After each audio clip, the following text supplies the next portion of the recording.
people. Hello. Brain Candy Podcast, episode 1037. Welcome to the show. Hello, Sarah Louise. Hello, Susie Louise. You know what I realized that now after going through your Instagram, what we didn't talk about was that you got to spin the wheel. Yeah. On your birthday. I did. I got to spin the wheel at long last at North Park Lounge. And if you guys are wondering what the heck she's talking about, it is a huge, and however big you think this wheel is, it's bigger. That is, I think, an important thing. When you think to spin the wheel, it's not like when we're in our Patreon lives and we have miniature wheel. This thing is like just as big as like the freaking wheel on The Price is Right. Yeah, it is. It's that size. Torch. Yeah. Yeah. Like, you need to take two hands to spin that baby, probably. Do they have rules about that? They have a lot of rules, Sarah. Okay, I want to hear all of this. It is very strict. Because I feel like if you get a bunch of, you're in a bar, people are drinking, this is a fun thing that people want to do. There could easily be some silliness and some tomfoolery if there aren't some harsh rules and somebody to enforce them. Yes. And you know how I love the rules, and you know how I love enforcing them. Well, you would really love what they got going because they are not messing around. Like, as hilarious as I find it, they are serious about this wheel. And first of all, I had to show my ID. I'm there like 3 times a week. Imagine if you were lying. When I'm never asked to spin it, it's not like I do this like quarterly. Right. I guess they're saying like you have to come on your birthday. It can't be like a day late or the day before. Yeah, I think you got to go on the actual birthday. Yeah. Oh, there's a window. That's nice. I think there's a window. Yeah. And then, you have to wait till you're like checking out, till you're leaving. Oh, because they don't want you to apply whatever you got to the purchase? I guess. That's it. So funny. Okay, because they don't want people to just go in, spin the wheel, get and leave. some gift card. I see. This is like spin with purchase. Smart business. Yeah. But for a long time, months and months, people would go to spin the wheel, and the whole bar was erupting with. I thought, boy, these people love birthdays, and wow, what a nice community. They are so excited for this birthday person. And then one time I was sitting at the bar and somebody spun the wheel and they hit the grand prize, and everybody at the bar got a free drink. And that is when I found out. That's why they're excited, because there's a chance that when you win, we all win. Yeah, and they really want to win. Well, I think that's a great, fun game. It is a fun game, and it does encourage people to get into it, because otherwise then it's just weird and awkward. Yeah. But I was really hoping I could get the grand prize, not for me, but for the bar. For everybody. Yeah, for everybody, because what a gift. And I feel like you'd throw down a pretty good tip if you had gotten that, Can you imagine? I'd probably have to remortgage. But what was really sweet to me is I really love servers and bartenders, and I try to be friends with them all.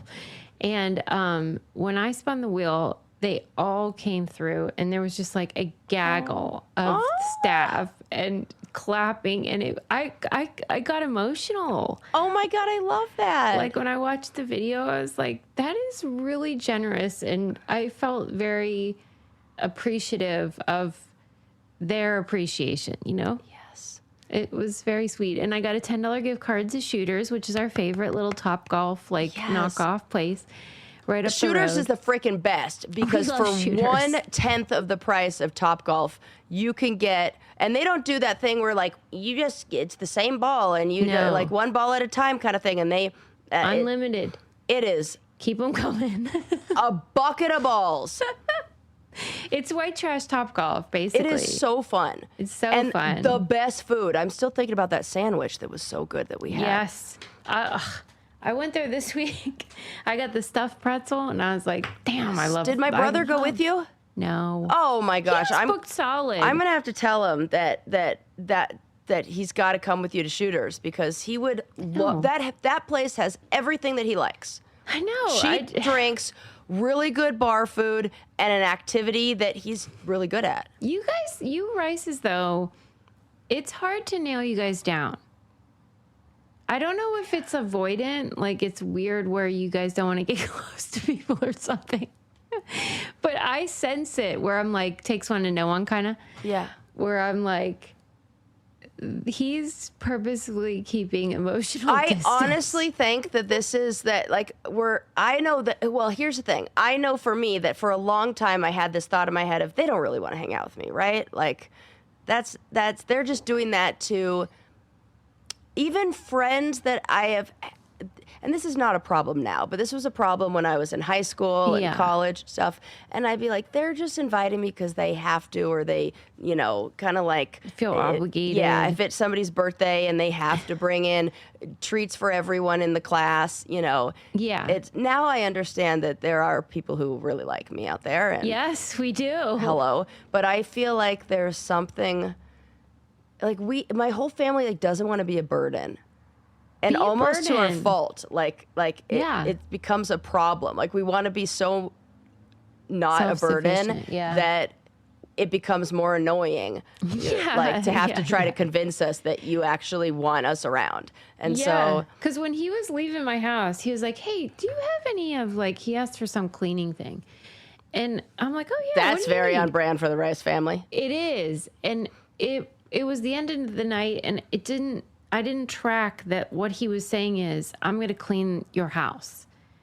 So I'm like, yeah, what else do you need? I'm like filling a bag with cleaning supplies. And then after I was like halfway done, I was like, wait a minute, you're not cleaning my house, you weirdo. But like that seemed obvious to him that he was going to scrub it down or something. Well, that's insane, but it's very sweet. That's what we do. Yeah. Like, do you remember when I stayed at your cottage? Yeah. And when I left, you were like, you cleaned maid service. the house. It's like, yeah, well, what do you expect me to do? We definitely have like a leave it cleaner than you found it. Yeah, it's nice. It's a nice policy impulse. in our family. Beats the alternative, but it's not necessary. I'm pretty sure that was because Sally Rice put the fear of God into us when she would come home from film shoot. She'd say, I want the house camera ready. And so we would like panic to make sure it was all clean. And I noticed that anytime I even have like when my girlfriend gets back from a trip, I have this like anxiety of, is the house clean enough for her? She does not care at all. And I always feel like I got to make it clean before they get home or they're going to be mad at me. Mm-hmm. Yeah, it's subconscious. Yeah. Well, he was a lovely guest, and he didn't get to feel the joy of NPL or Shooters. So maybe next time. Both of those places so good. You know what I was thinking about that? We really don't have, like, I think it's an older city versus a newer city. Mm-hmm. Denver, at least the area I live, I have yet to find the place that's like the cheap bar. Yeah. The neighborhood bar. You know, if it's going to be a bar, they turn it into a fucking gastropub and you got to pay like $25 for like a flatbread, focaccia bread pizza thing that you're like, this isn't, no, give me the stuffed pretzel. Me cheese fries. Give me garlic rolls. That's what I want. And also, shout out to Hungry Rude because I have been in a love affair with them this week. I don't know what it is, but like, it was just one of those times where I needed food. Yeah. I was in the mood for like different recipes. I've been trying different things and I was just like, I want to get some stuff. And I was just having a blast picking out what I was going to get in my box. So it's great. I have some orders coming up because what I'm doing right now is studying for my licensing exam. Oh, yeah. And I need every single hour of every single day to do this. And I do not want to spend any extra brain power or even like, because grocery shop, that's like a half day event for me, if not 2 day, because I have to think about what I want and then I have to blah, blah, blah. So I don't have time right now. I need something that's going to be just like, tell me what to eat, have really easy meals. You know, I did a lot of lunches that are just the like ready-made. All you have to do is throw it in the microwave and it's really good, healthy, and it's tasty, delicious food. Yeah, it's so convenient because they have everything that you might want. Pantry items, grab and go meals, recipes if you want to make like a proper dinner, and just for real, everything that you could imagine. And we're moving into the school season, and I do not want to worry about it. I do not want to think about it. No. Everything is busy, busy, busy. And this is high quality products. You can get snacks, desserts. Like I said, Oh my God, pantry get the staples. Cosmic Brownie. It's a That is black so bean good. brownie. Did you try it? Yes. Oh my God, it's so good. How is that beans? How? How? And then it gives you they're like candy, those like rainbow colored candies that you can crush up and you sprinkle them on top, and then it looks like fun and gay, and I love it. Yeah. I love that too. And you're going to love Hungry Root as much as we do. For a limited time, you get 40% off your first order, plus you get a free item in every box for life. Go to hungryroot.com/braincandy and use code braincandy. That's hungryroot.com/braincandy. Code braincandy to get 40% off your first box and a free item of your choice for life. Speaking of other podcasts, I don't know why this popped in my head, but there's been a lot, like, I just see like the Giggly Squad everywhere now. Yeah. And I was thinking to myself, if you like the Giggly Squad and also books, then check out the Brain Candy podcast. I know. Honestly, It's like funny you're saying this. It's I like was the thinking Giggly exact Squad same for thing. people who appreciate librarians. Because I was looking at their website the other day, because I'm always like, I got eyes on everybody, you know? Yeah. And I forget the phrase, but it was something like, you might not learn much, but you will laugh. And I was like, We got laugh both. and learn. You'll laugh and learn here. I know. Both. I know. I was just like, wait, you can learn and laugh. And that's what we're doing. Yes, and we're going to do a lot of that today because I have so many articles that I've read on the brain. Okay. But before we get into that, I want to talk about a documentary that I saw on Netflix. The name alone, I was like, I'm in. It was called Big Chicken. Have you seen this or heard of this? No. This is a documentary that just came out, and it's this comedian, this British comedian named Mo Gilligan. Okay. And he's a black comedian, and he wanted to investigate chicken, and starts on in the same way that the guy from Super Size Me did 30 days on McDonald's. This, and that wasn't that scientific after all, but this guy did 28 days of an investigation on the multi-billion-dollar global poultry industry, and he ate nothing but fried chicken, nothing but heavily processed chicken. Nothing else, like breakfast, lunch, and dinner. Like different, he could do a chicken sandwich, things like that, but he wasn't having a salad. No greens or anything. Yeah, maybe on the sandwich, that's it. But he had fried chicken, fast food fried chicken for breakfast, lunch, and dinner for nearly a month. So of course it starts out, and I think it's really important to note that he is a comedian who is, not one of those comedians that we talk about who's suffering from depression sometimes. This is a happy guy. This is a guy who, talks about that, how he finds humor, and he's very jovial. He's very upbeat. So that is an important thing to keep in mind for this. So he gets all of the health tests done before, like you do, and they find out that, and he tells them that he has a family history of, he has no signs of diabetes, but his mom had type 2 diabetes, and her father had type 2 diabetes. Heavyset fellow or good health? Or good health, great health. And they said, wow, your liver looks amazing. They said his numbers were fantastic to start. Okay. Like he started from a really good place. Baseline. No baseline of any sort of red flags or anything. Nothing like that. So then it starts in the UK, and it's talking a lot about how... Is he British? Yes. You say? Okay. Yes. And he was talking about the food deserts and the lack of options, and how this isn't a mistake. And he starts investigating and going into... he tries to meet with the people from KFC, but they're like, thanks, but no thanks. And he one of the things that I think was so, like, maybe as a therapist or mental health worker, it was so obvious to see how he became depressed, how much food affected his well-being. He had moments where he would just cry for no reason. He just felt sad. He felt like he could feel. And then they have obviously clinicians who are talking about like why this is happening in your body and how it's similar to an addiction and how highly processed this food really is. I did not know this, but and I think we lump like chicken and these kind of products. Like there's this pitch that they did of like chicken is healthier. You get a chicken sandwich because it's better than a hamburger. Well, maybe if you're getting it from a real chicken and that hasn't been heavily processed and a bunch of stuff added to it. Yeah. But there are, I think it was over 146 different ingredients in Popeye's chicken. And what we're tasting, if you eat that, is not chicken, because chicken actually tastes pretty neutral, like nothing.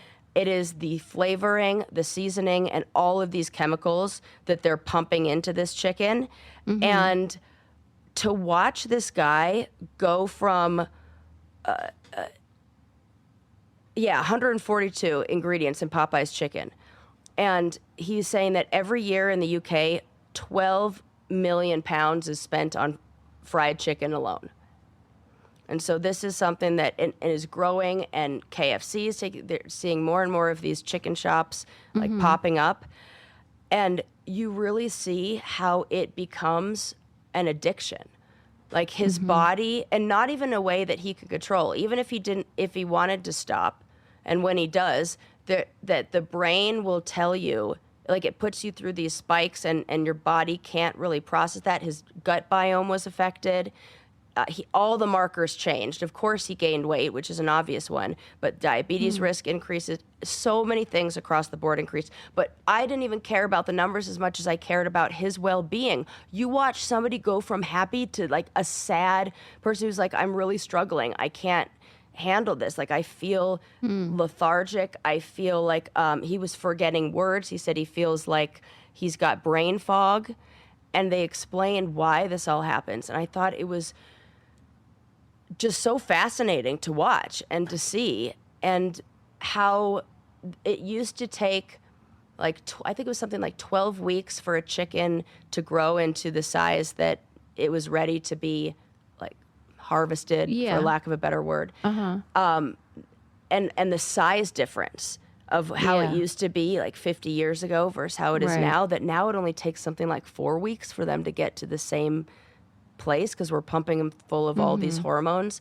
You know, chicken is one where it's like, oh yeah, you know, I don't really eat red meat. I eat fish, but chicken too. That's like my main source of. Yeah. Now, I'm not eating heavily processed chicken. I'm just eating like the rotisserie from Safeway. But, which now I'm like, is that chicken? I don't even freaking know. It still has all those hormones and everything in it. But the effects that this had on his body were wild. Well, that's why recently I think I was talking on here about that book I read called Brain Energy, about basically this discovery about how mitochondria, which is basically in your gut, is the thing informing every what we would call mental health issue, including autism, even schizophrenia, depression, anything like that. Because they're also linked to serotonin and all the other hormones. And we are seeing, you know, how they call dementia like diabetes. Yeah, type 3. Type whatever. Yeah. And it's that kind of thing. And this is all cellular, and it's all in this unified theory of mitochondria. But it's sort of what you're talking about, where the stuff that we are eating, the stuff that we are exposed to environmentally, is at the root of so many of these things that people suffer from. And it almost seems, I would say it is intentional that these businesses put these chicken shops and put these fast food places in the neighborhoods that they do. Because he was saying that in poor communities, the number of, it's like 5 to 1 versus like middle to like upper class neighborhoods, that 5 to 1. And that is not an accident, I think. It's like keeping a people sick who don't even have, and there's no options. There's no place you can go to even get fruits and vegetables, and we all know this. But they also said in the documentary that the term food desert started in Scotland. I didn't know. I didn't like look any deeper into that, but and I'm just going to take their word for it. But I thought that was interesting because I always had associated that with kind of like an American thing. Yeah, like what's going on in Scotland? Yeah, that They can't get their haggis anywhere. I don't know, but that was that was what they said. That Wow. that's where that. But it is a really interesting documentary. Okay, And that's a good tip. I didn't even know that existed. And you know how we always joke like, oh, it's big whatever, and Yeah, it really but I is mean- big chicken, and it's like a double entendre, but like Right, it is. It's literal like and figurative. literal and because the chickens are so much bigger.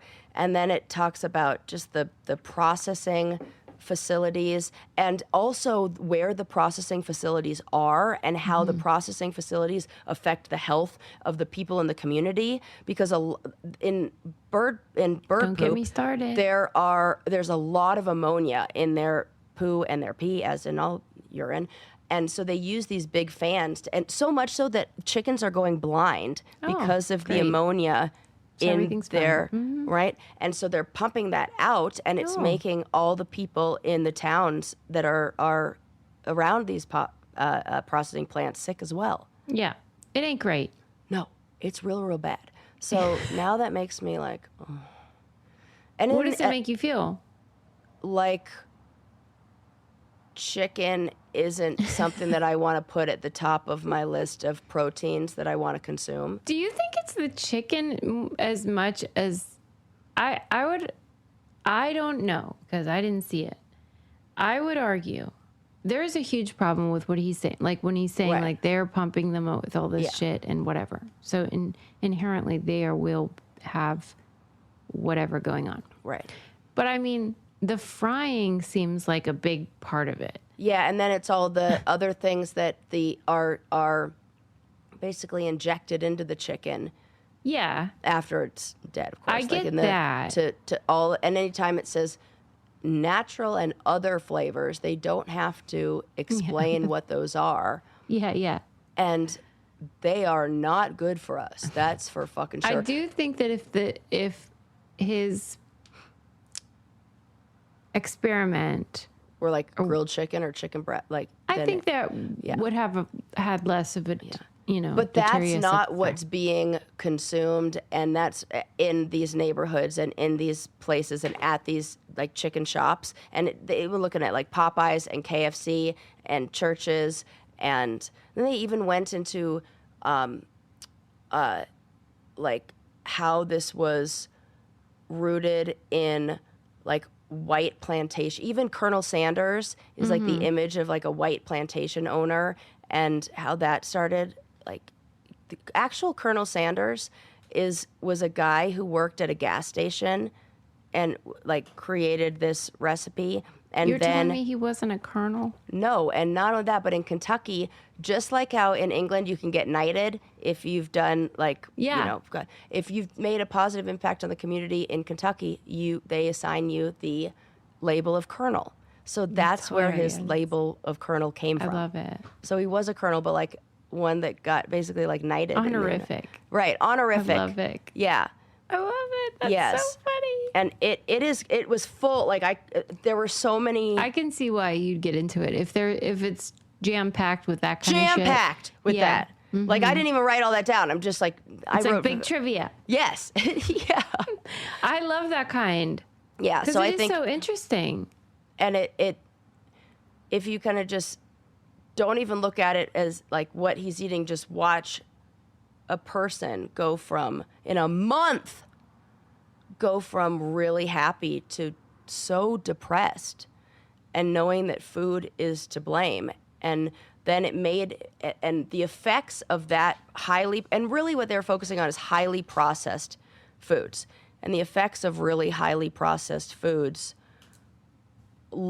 are so similar to all the like meth and cocaine and alcohol and all these drugs that when you want to, you feel a relief when you have it, and then the brain gets used to that, and then when you take it away, there's a drop in, you feel like a come down in a way.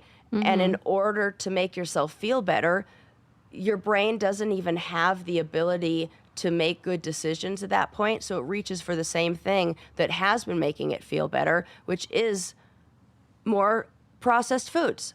And it's this very, like in 28 days, it happened. They say it takes 21 days to like create a habit. Well, his body took less time to. After about 2 weeks, he was saying, like, I don't know, like, this is really taking a toll on me. And watching his friends, talk to him about what they're seeing, it was sad. And he started to show the diagram. A great habit that you should develop, and that is take in Nutrafol. Yes, see, we got to put good stuff into our bodies because we know so much of what happens on the outside comes from what you put in it. Louise, I was looking at your... it must have been our old like promos and stuff. I was trying to find. I was making my demo reel and I was looking for our promos to put in there, and it was not that long ago, like a couple months, and your hair was a proper bob. I know, my hair was like, short. I couldn't believe how short. It was an inch long in the back. It was really short. I know. We really, and by we I mean you, handled that well because I know I look at and I'm like, oh, it's cute for like a minute, but it's not something I want. It's not the hair. And then I look at those and I'm like, oh, where's my long hair? And I'm getting it back. It's growing. You can't see because it's pulled back today and looking cute as heck, might I add. Oh, thank you. But it is so much longer in such a short period of time, and I give all the praise to Nutrafol, which is the #1 dermatologist recommended hair growth supplement brand, and it's the #1 hair growth supplement brand personally used by dermatologists and by Louise and Louise here. Yes. It is peer-reviewed, NSF certified for sport, and clinically tested. These are doctors. They're doing the work that I don't understand, but they are saying, hey, this actually works. So if you are someone who feels like your hair might look thinner, maybe you've had a baby, maybe, you're a lot of shedding for any reason. Hormonal changes of any kind or whatever, stress, this can help you. Let your hair be one less thing to worry about. See visibly thicker, stronger, faster growing hair in 3 to 6 months with Nutrafol. For a limited time, Nutrafol is offering our listeners $10 off your first month's subscription and free shipping when you visit Nutrafol.com and enter promo code BRAINCANDY. That's Nutrafol.com, spelled Nutrafol.com, promo code BRAINCANDY. Where do I want to start? I have so many stories for you. Okay, I read one of those, when like the BBC does, it's like a magazine that's about like one subject. So it was like the BBC's magazine on brain science. All right. Well, I'm going to love every single thing. Yeah. I honestly, it was hard to decide what article was even worthy of, not like, because they were all, I was like, how do I narrow it down of what I want to talk about? It was so good. But there's one I want to talk about on personality, because I feel like that's something that I think in our minds we think is so fixed. Yeah. But as this article talked about, it's really not. And I wanted to just share some interesting highlights from this article and many of the other ones that I found in there. So this was really interesting, that your personality has a brain fingerprint, that the personality traits that you exhibit show up in the brain, and you could see that in the brain. No. They show up in in your brain structure. So for example, like extroversion, people who are more extroverted have more tissue in areas that are involved in processing reward. And agreeableness was differences in regions involved with interpreting other people's intentions. And these are all areas of the brain that they can point to. Neuroticism was involved with brain regions that are associated with threat, punishment, and negative emotions. And conscientiousness was associated with the size of the prefrontal cortex, which is heavily involved in planning and behavioral control. So theoretically, if you've taken one of those personality tests, those old classics, where you're like an ENF, Yes. whatever it is, Yes. Extrovert, conscientious, Yes. blah, blah, blah. Theoretically, that outcome from your Yes. quiz could match whatever's lighting up on this brain thing. Yes. And not only that, but they did this study where researchers scanned 126 people while they were just letting their mind wander. And they found that each person's brain had a distinctive pattern for connectivity that was like a fingerprint. And then what they did is the researchers used those patterns. They gave people personality assessments and they gave people tests, and the researchers could use those patterns that the brain created to identify individuals just from their brain scans. No. They said this one goes to them, this one goes to them because you of think the of areas this? of the brain. Does it freak you out? No, I think it's really exciting because then what I think is the most optimistic part of all of it is that personality and none of this is fixed. And they talked a lot about that in the article, like that your brain is influenced by genes and your experience. Yeah. That you can have, and not only that, the like personality and these certain regions of the brain were impacted by the mother's experience when she's pregnant. So a lot of this starts in utero. Like a more higher stressed mom would have changes in the amygdala. So your personality is affected by the stress level of your mom when she was pregnant with you. But that doesn't mean that it's all fixed, that the brain is so like, there's that neuroplasticity component, right? And that brain regions, just like any muscle, can become stronger through repeated use in the same way like muscles respond to exercise. So it's something you're born with. Yes, it's something that the environment shapes, but also it's something that you continue to shape through your own behavior.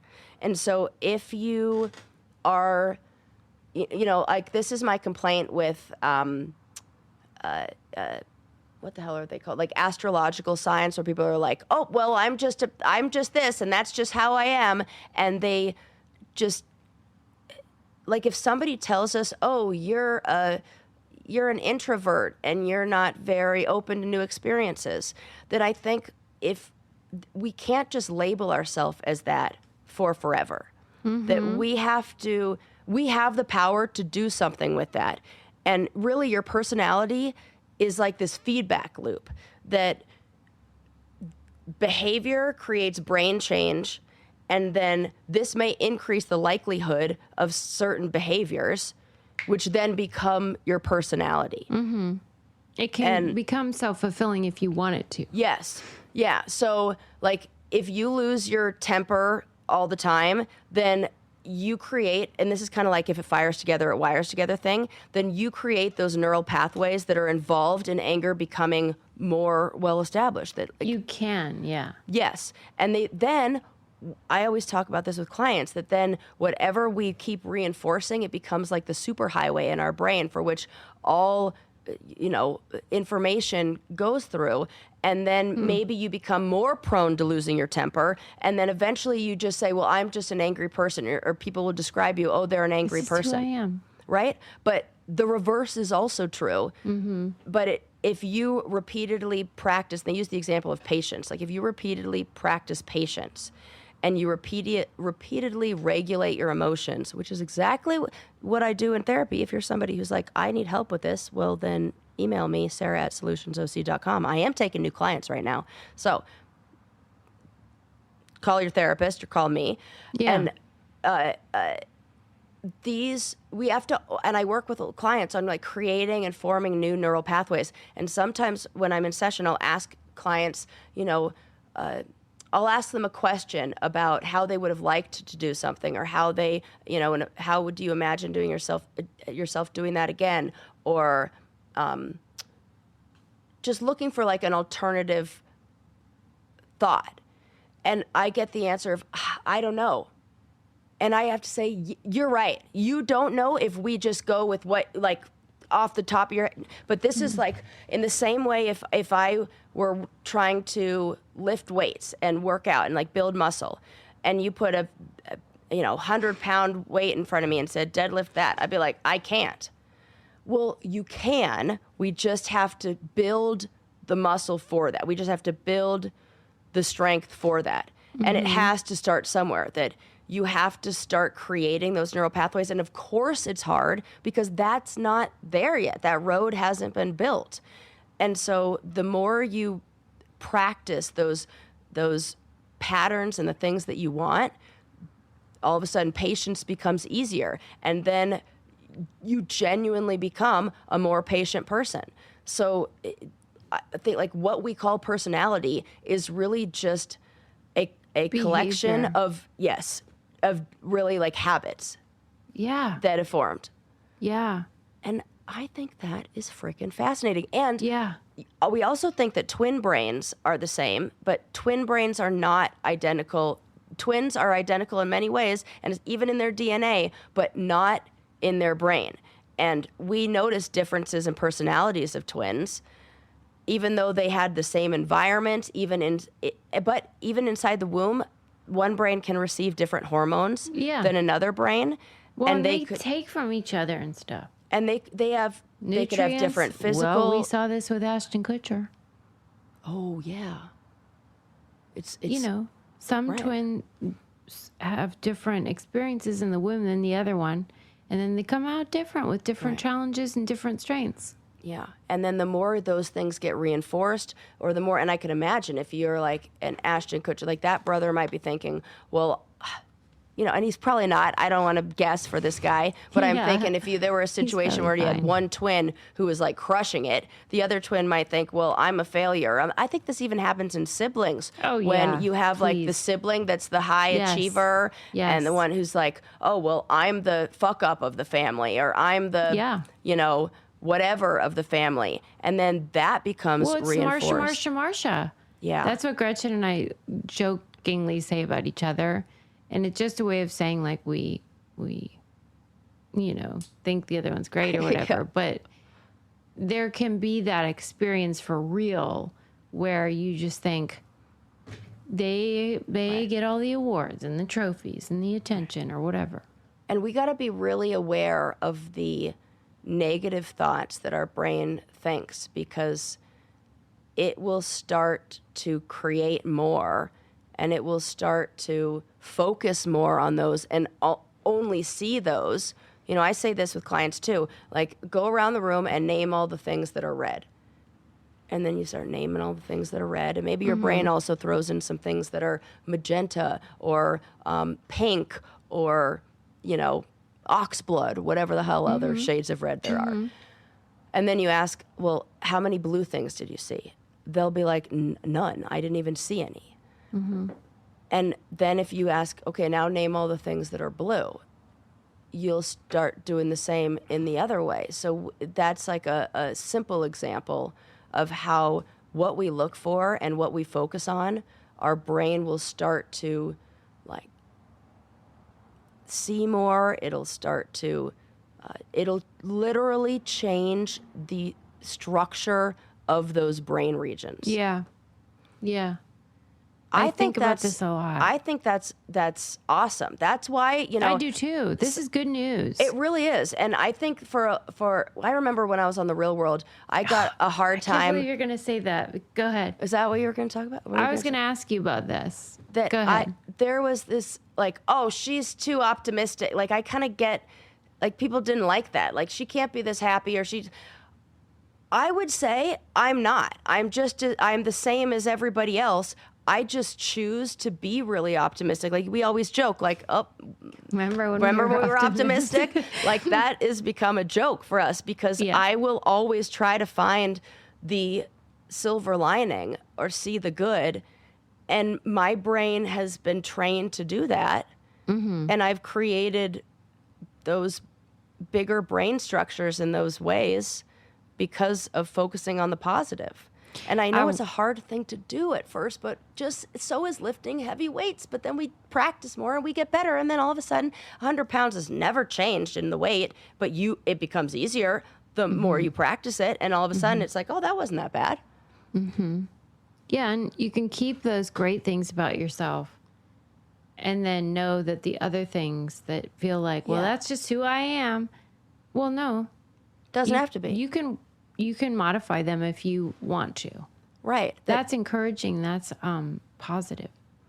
It's good news. They talked again about another study on people who wanted to become more extroverted, and it only took about 4 months for them to become more extroverted on personality assessments. And not only that, their actual behavior changed. So it wasn't just people answering questionnaires differently. Their behavior also reflected the changes that they wanted to make. So if you're like, oh, I want to be more extroverted, practice that, even though it's uncomfortable. That what you repeatedly do is what influences your brain. And yeah, that's why that word habit is so important, what you said. And I wanted to ask, yeah. what I was saying is I wanted to ask you, well, whenever you go on a reality show, and I know this is not relatable, but it is really on a smaller scale or a different scale, you know, when you start a new job or when you go off to college or whatever. I mean, there are these changes in environment and experiences that do bring like kind of like a sudden shift, right? But it is a more extreme version of that when you go on the weird ass shows that we do. Yeah. And I wanted to know if you feel like the before reality TV versus after reality TV Sarah's personality changed at all. I think I'm still just as optimistic. I think that reality television, or being a participant of reality television, or just as soon as you put a camera in front of somebody's face, like it is going to increase the need for coping skills. And whatever because it's a highly stressful situation, the same as any highly stressful situation. I think that what you see are the coping skills that the person has. And some people cope through being forever optimistic or trying to, make friends to feel safe and to feel connected. So, sometimes I'll get a hard time for, they call me a pick-me girl. We've talked about this before. But that was the way that I coped with feeling safe, or that was my coping strategy to feel connected to a group, that I was going to make friends and be everyone's friend, because that in my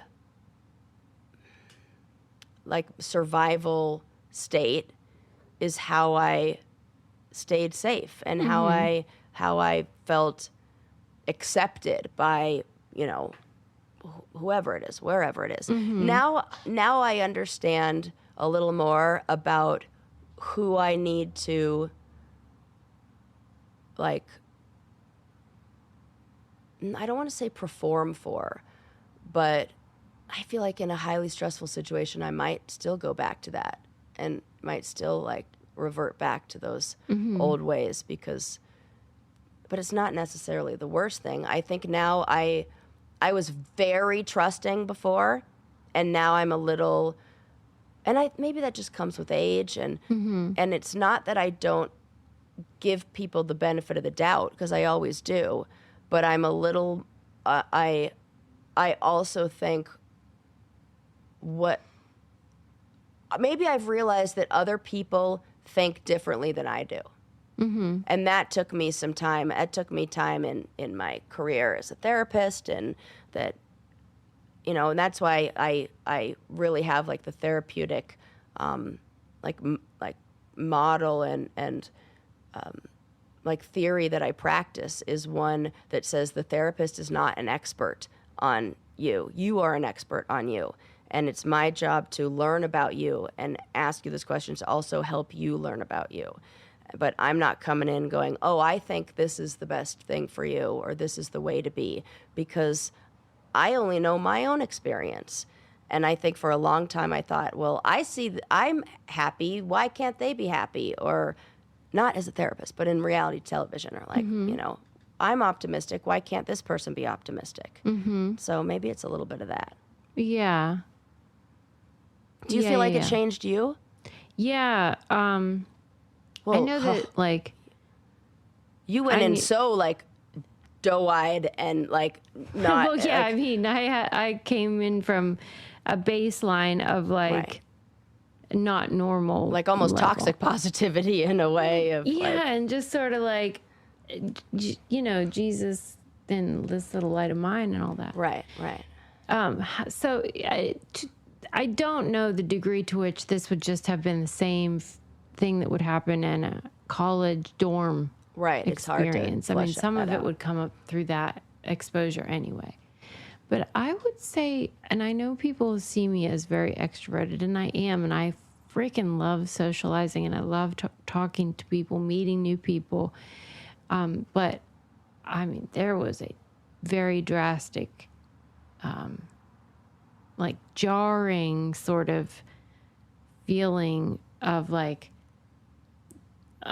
anxiety that came after being on television, where then everyone knows who you are. Yeah.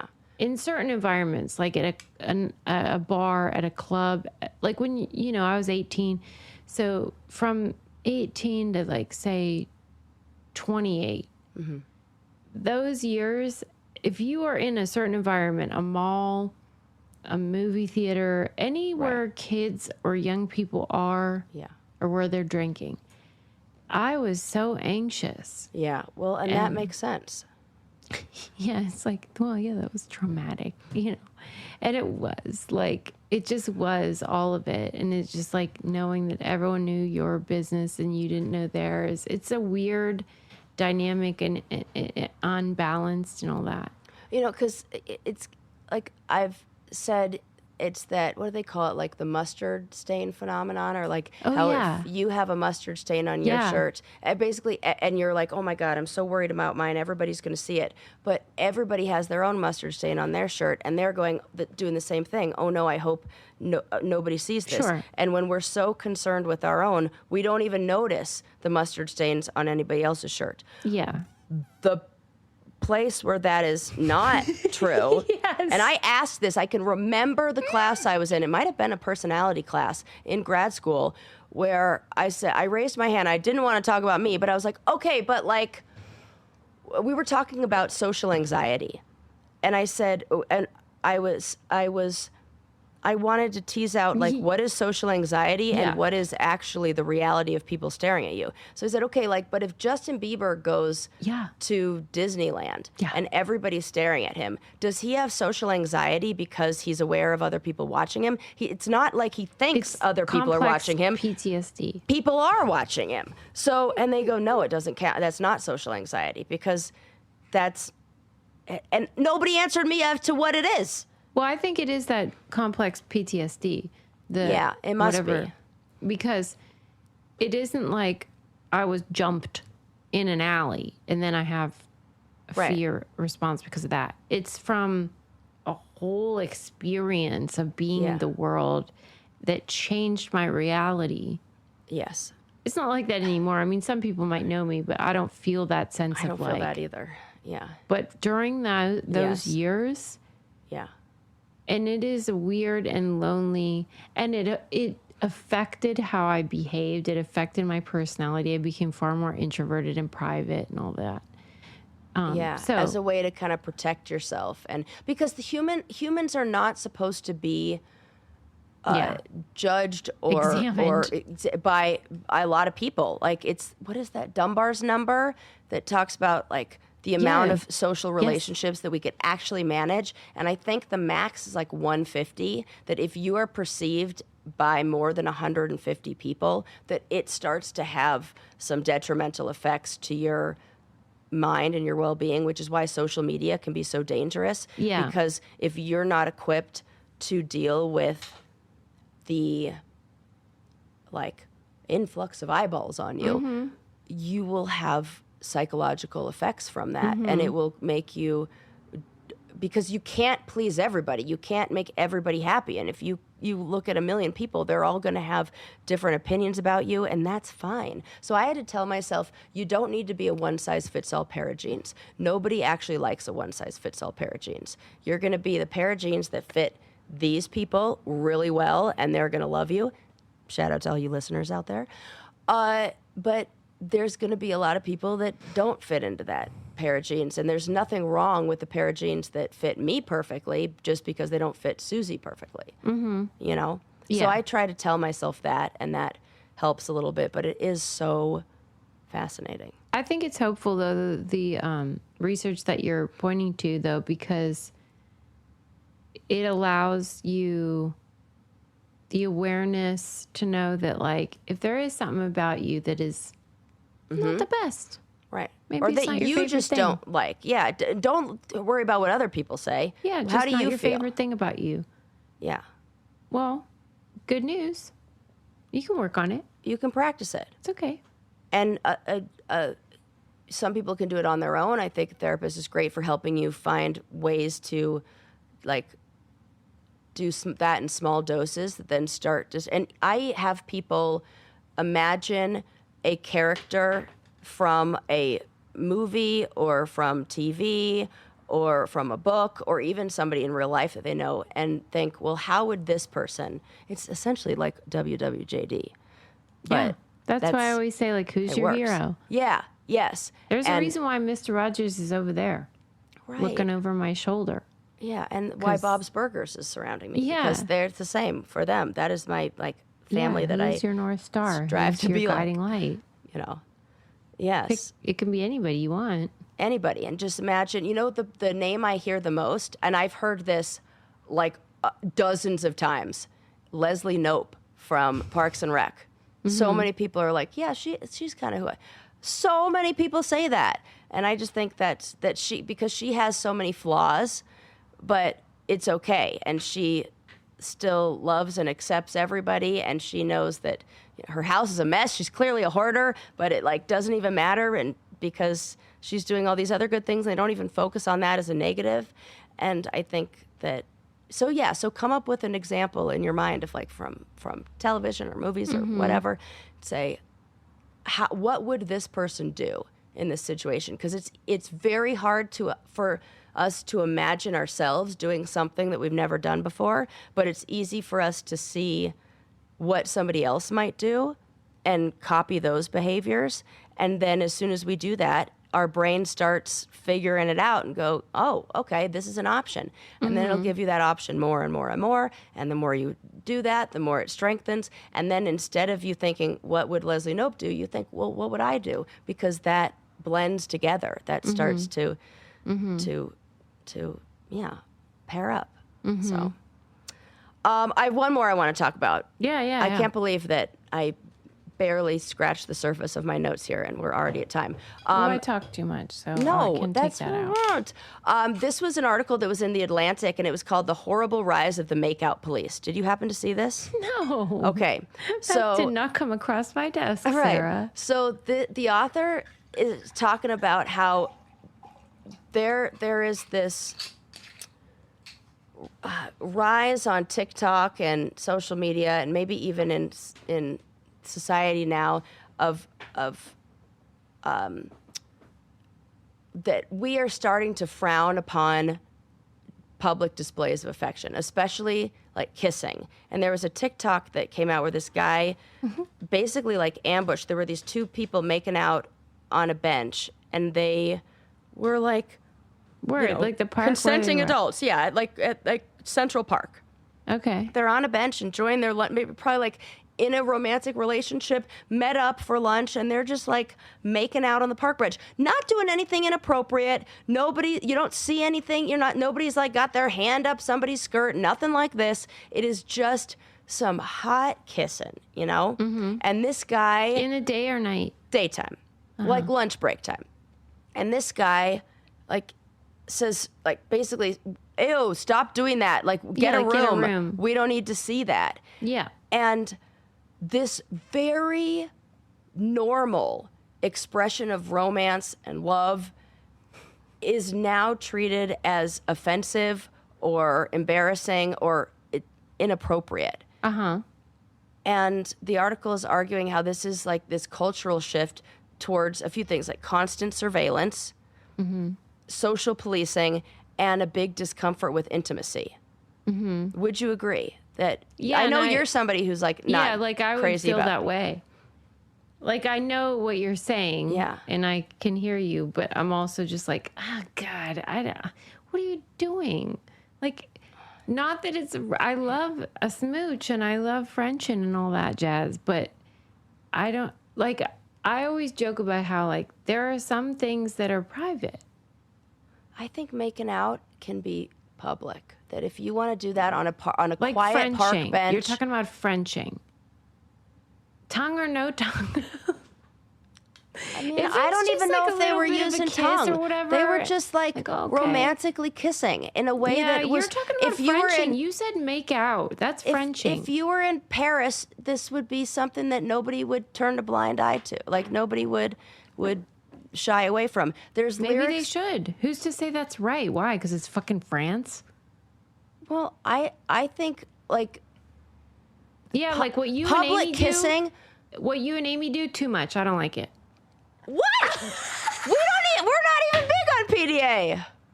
You're part of the problem. You're the PDA police. I actually could honestly say I've never seen you French. I just wanted to say it and see your reaction. I was like, are you kidding me?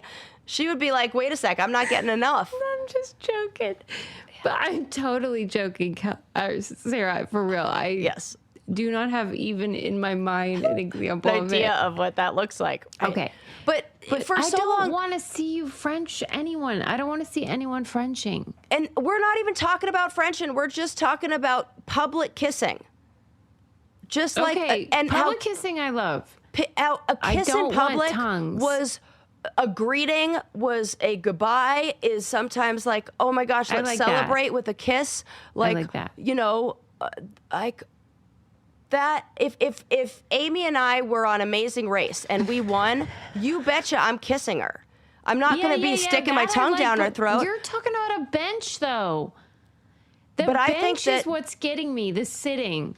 This article was talking about just like anti-PDA culture in general, that there has been a rise like PDA, of this. But I don't want the sitting part. That invites a lot more than just like, a momentary, and it's not like overly sexual behavior. That is that they're very clear to describe that in the article. That's not groping. Then it's that's not fine. Acts that intrude another person or like it is just kissing in public, and that also people like bystanders have become like informal rule enforcers. Yeah, I get it. Criticizing behavior that isn't even harmful. All right, I'm on your side. Thanks. And there's these lyrics to this song that my mom used to listen to when we were growing up that says, why do we turn away from kissing but gather for a fight? Ooh, yeah. And that has stuck with me ever since I was a little kid, that we turn away if somebody's kissing, but if somebody's fighting, we're going to all gather. And I think that's a big problem. I can see what you mean. Yeah, so, I can see it. Check out the article and see what... It really does depend, though, because the reason why my initial reaction, and part of it is that I'm going with my role here. I know that I'm supposed to be the prude or whatever, and I am compared to you, but it was the bench and the sitting. Yeah. It's more just like ordinary affection, kissing, hugging, holding each other, sitting close together. I want more of that. And the author is I like touching. Like the whole summary I could say is that these kind of interactions, these kind of ordinary affection, we're going to call it ordinary affection, like little, not Frenching, not, Sexual overtly behavior. sexual behavior. Yeah. We're talking about kissing, hugging, holding each other, sitting close together. Yeah. That these actions help make public spaces feel more human. That's true. Yeah. And I thought it was a really good article. And I think a little we do bit need of like a little pushing of the PDA is probably good for everybody. Like if you see an old couple, we're talking in their 80s, that's just we love like that. kissing. Yes. I hope they have sex right there in front of me. Come on. So yes, you're on my side. That I think we need more of that closeness, that togetherness, because sorry, we Sarah, need but human that's not who spaces. tends to do it. It tends to be the people who are like looking for an audience. Well, there's a whole string of these TikTok videos where people are becoming the PDA police and saying like, oh, get a room. And I think they're doing, the video that I saw looked they're like performing. Yes, thank you. That this guy who was doing it looked like he's like rage baiting them right in a way. On your side. And he's like, what the, and these people are like, what, we were like having, and it was like That a tucked person away. is just as bad. Yes, I totally agree. And I think worse. Yeah, because I would never say anything to anybody doing anything. Right. That we have this cultural shift towards monitoring, judging, and regulating everyday behavior. Rather than seeing a brief kiss as something you're fuck annoyed off. by, Get over yourself. we use it, that it needs to be this meaningful reminder that affection still belongs in public life. Yeah. And not behind closed doors. We need to see affection. I agree. Thank you. Glad that you came around. Yeah, I did. Because I hear what you're saying, especially in this TikTok era of either. So if you think somebody's like making out to get attention and like being overtly and these sexual, people were not doing that. That annoys me. But then I'm equally annoyed by someone who is fucking filming themselves, telling them to stop. Yes. That is more disgusting. Totally. Okay, good. Thank you. That's antisocial behavior. Yes, it is. And I don't like it. So I am on your side. There you go. That's all all right, I got good for work, you everybody. today. Good work. We've come a long is way. Healthy Go dialogue. make out with your friends. Yeah, I mean, let's not go your French, friend, everybody. consensually, And please check out thebraincandypodcast.com for any of our codes for our partners, because anytime you use them, it helps us so much. Please leave us a 5-star review on Spotify or wherever you listen. And go to patreon.com/braincandy if you want our commentary on season 42. Yes, the challenge is out and we are talking about it. We're talking about it. Join us. We will see you next time. Bye. This episode is brought to you by Progressive Insurance. Do you ever think about switching insurance companies to see if you could save some cash? Progressive makes it easy to see if you could save when you bundle your home and auto policies. Try it at Progressive.com. Progressive Casualty Insurance Company and Affiliates. Potential savings will vary. Not available in all states.